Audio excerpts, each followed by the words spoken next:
On today's episode of Supply Sunday, we're going to be looking at EURUSD and then finally AUDUSD.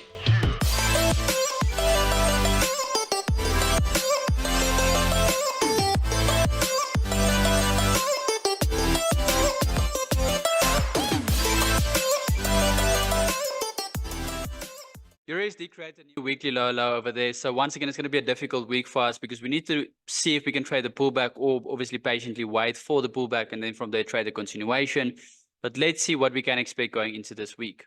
Just like always, we're starting off on the weekly time frame, and we can see there is a weekly high, low, high, low, lower high, first indication of a possible shift of momentum, and now we have the low indicating weekly is down.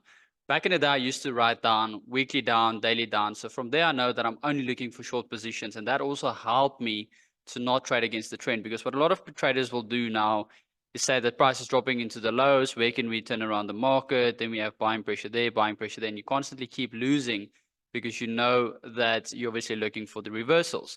So for me personally, over here, I'll mark off that weekly lower high over there, and then I'll mark off this weekly level over there, hand in hand with that level. So yes, we are on a key weekly area of support, but at the end of the day, it is still a selling market. So what I will do to help myself, I'll just say weekly low to indicate to me that you do not trade from a low level. Then I'll go down to a daily, simple as that. Just mark that off saying weekly over there, weekly over there. And then we can obviously look at the daily. So we know we need a pullback. So we can't add a fib unless we have a pullback. So for me, it's very straightforward. I'll start marking off selling areas. So there is our next available selling area over there. So that will be our daily selling area. So most probably what we will be looking for going into Monday is very simple. One of two things. So if you are a trend trader, which I hope you guys are, then obviously you'll look for a pullback. As soon as you have a pullback, you'll add your fib in and you'll indicate where your area of supply is, or your point of interest, or whatever you want to call it. So for me, most probably I will not be looking for a trade really soon in this week on your EURUSD, because I'm going to be looking for a pullback first. But obviously, if you want to trade the pullback, which is not advisable, and if you do something like this, try and obviously take less risk.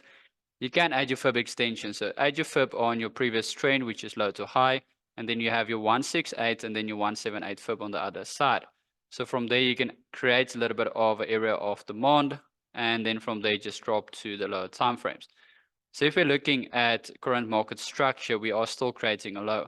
So if I'm going to take a pullback trade, I'll look for a little bit of a lower high to create. And then as soon as we can break that lower high, then I'll look for a pullback and take the pullback trade. And then once price reaches the trend again, just look for a nice continuation into the lows where we are supposed to go.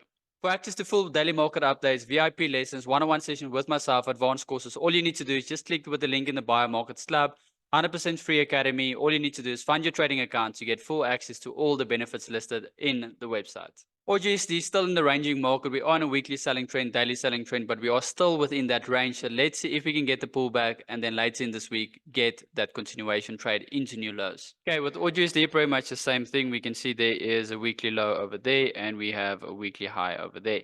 So we are in a selling trend. We can see there's a low high, and obviously low as well. And price is staying below that weekly area. So we are in a selling trend. But once again, price needs to break through this weekly level now to go and create a new selling level.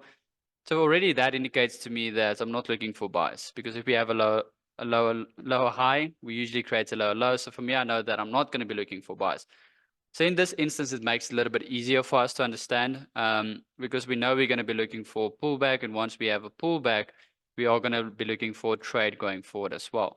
So I can see the selling pressure is roughly about there. We can look to the left-hand side and see there's some selling pressure within that range as well. So let's mark that selling pressure off for now.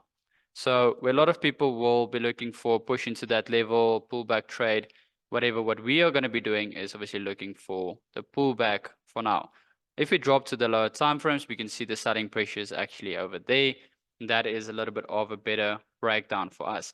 So if price is going to start pulling back, we can't do it now. We're going to add our fib, and we will most probably create a little bit of an area of supply.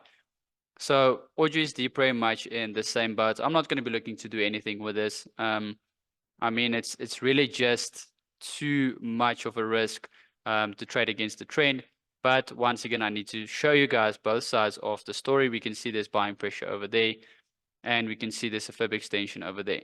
So for me, if I'm going to take a trade this week, it will obviously be to wait for the sell. But if you want to take the pullback, you need to identify where's the key area of confluence for the buyers. The buyers are buying from that level. And that is mostly a liquidity grab with the news, and then the buyers are still entering on that level.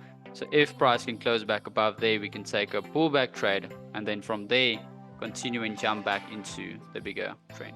Thanks for everyone that is watching and supporting. I hope to see you guys on the next one.